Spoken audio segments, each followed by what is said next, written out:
Ngayon ang tanong po natin sa ating Food for the Soul and Food for the Spirit, para kanino ka bumabangon? Oh, para commercial yan, partner Tinanong kasi ako, sabi ko pre, sabi ko, para kanino ka bumabangon? Sabi niya, para sa utang pre at sa bayarin na di matapos-tapos. Sabi ko, hindi ka nag-iisa. Hindi ka nag-iisa pa. Hindi, pero kidding aside, para kanino ka bumabangon, mga kaibigan? Mahirap na tanong, ano? Napakahirap na tanong, mga kaibigan. Para kanino ba tayo bumabangon? Siyempre, number one, para sa pamilya. Diba? Kailangan mong kumayod dahil yun ang buhay ng tao. Pag hindi ka kumayod, wala kayong kakainin. Correct. Tama. Pero may punto rin yung nagsabi. Para sa utang na hindi matapos-tapos na mabayaran. Kasi walang tao yatang walang utang, partner Siguro kahit 100, 200. Correct, meron. Lahat tayo meron. Yung iba mo, mga kaibigan hindi na alam ang gagawin. Ano po? Kumbaga, ang tanging hope na lang nila is mabiyayaan sila ng Panginoon. Tumama ng loto, tumama sa sweepstakes, tumama po sa loteng, meron pa ba yung anong isa? Yung sa kalsada? Weteng, mga ganon. Ewan ko kung anong tama ang gagawin, Dahil ang pinakapunot dulo ho ng problema natin, mga kaibigan, ay pera. Mahirap man ho o mayaman, pero ang problema ho natin ay pera talaga. Dahil pera, pag walang pera, hindi ka mabubuhay, lalo na dito sa Metro Manila. Sa probinsya siguro, pwede pa. Kaya sa paligid mo, marami kang makukuhang mga gulay, pagkain. Diba? Pero bigas, malabo yun. Sabi niya dito, achieving Christian goals. Ano ba yung layunin natin bilang mga Kristiyano, partner? Kayo ka ba bumabangon? Dapat bumabangon ka rin, partner, para sa Diyos. Hindi lang para sa sarili mo at para sa pamilya mo. Sabi ho sa Genesis 29:15-30, pero hindi ko nababasahin lahat. Each person has a goal. Lahat po tayo ay may layunin sa buhay. Sometimes medyo, diba? Patagal nga lang natin ma-achieve because of napakaraming dahilan. Nandyan yung barrier. Ano bang Tagalog sa barrier, partner? Harang. May nakaharang, parang ganon, di ba? Sabi ho nila, may humaharang. Yung iba naman, tricks. Ano ba yung tricks sa Tagalog?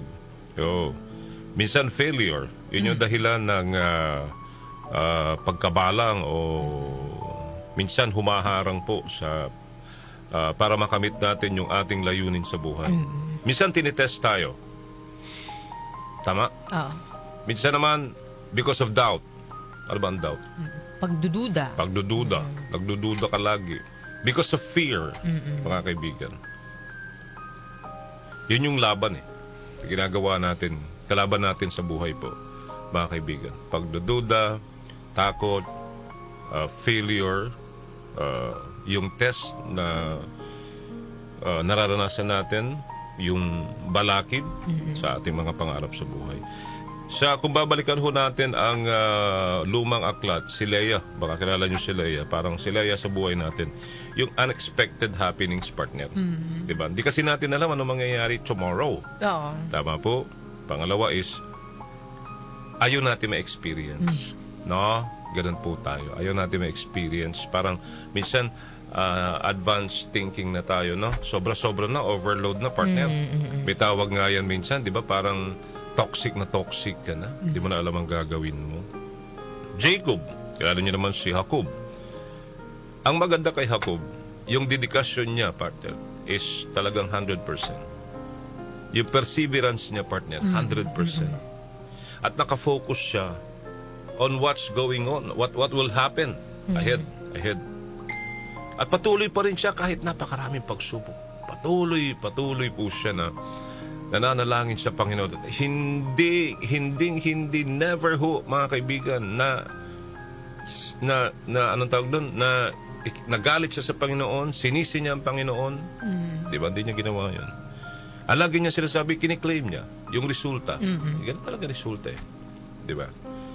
Even Rachel, kung mababasa niyo yung buhay ni Rachel sa Lumang Tipan, di ba? Yung layunin niya is, everlasting life, paganda. Be always in the presence of the Lord, partner, and be happy. Yun yung kulong sa atin minsan eh. Nawawala yung tinatawag na happiness, joy, because of this, what do you call this, mga balakid po sa ating pong buhay. Mayaman man o mahirap. Di ba? Pero tignan ho natin yung goal ni Jesus. Ano bang goal ni Jesus, mga kaibigan? Jesus Christ Himself. Number 1, if you are going to read John chapter 3 to 15, ang isa sa mga layunin niya is to bring eternal life. That's the reason why pumunta siya sa nagpakatao siya. 'Di ba? Naging tao. Sinunod niya ang utos ng Ama to bring life o eternal life sa ating lahat. Pangalawa, bring salvation sa ating lahat. Kasi nga makasalanan na tayo. The reason why nakahiwalay tayo sa ating Ama because of sin. Amen? Ebat Adan. Ebat Adan. Ay! Kanta pala yun. Joke lang po. Ayan. But to bring salvation. Exonerate the people. Yung bang malaya partner, no? Jesus make the people cleared from blame and accusations. That's a reason why. That's a goal, layunin po ng Panginoon Diyos. And bring light to people. Masyado na madilim eh. Ewan ko nga eh. Saya-saya sana noon, di ba? Ngayon parang bumabalik na naman yung dilim sa buhay natin. Napakadilim. Yung hindrance po, mga kaibigan, ano naman Tagalog ng hindrance, partner? Yun nga eh, parang mga balakid din. Balakid partner. din. In achieving our goals sa buhay po natin. Alam mo ano? Number 1, unpeaceful heart. Hindi peaceful yung puso natin eh. Hindi ba? Self-dependent. Nasa Proverbs chapter 3 verse 6. At ito yung pinakamatindi sa lahat. The reason why may mga balakid in achieving our dreams, our goals in life, because we lack knowledge about Jesus. Lack of knowledge about Jesus. Reality. Maraming Kristiyano, sabi nila, lumaki sa simbahan, di ba? They grow in church, but did not grow in Christ. They go to church, we go to church, everybody, right? But we did not grow in Christ. Yun ang problema doon, partner. Nagsisimba ka lang because magsisimba ka. Tama? Pero yung ikaw ay matututo at susundin si Kristo, kaya nga lagi ko sinasabi dito we should not be like Christian. Hindi dapat ganun. Dapat we should be like Christ. Walk with Christ. Okay? Alam nila yung kanta. Ama namin sumasalang. The prayer, di ba, partner? But never Jesus, mga kaibigan. Wala sa puso yung pagdarasal. Okay? Sa science, sabi nila, water, air, food, light. Water, air, food, light. Yung pa sinasabi sa science. Pero sabi ho kay Jesus, anong sabi ho ni Jesus? I am the source of living water. I am the bread of life. I am the breath of life.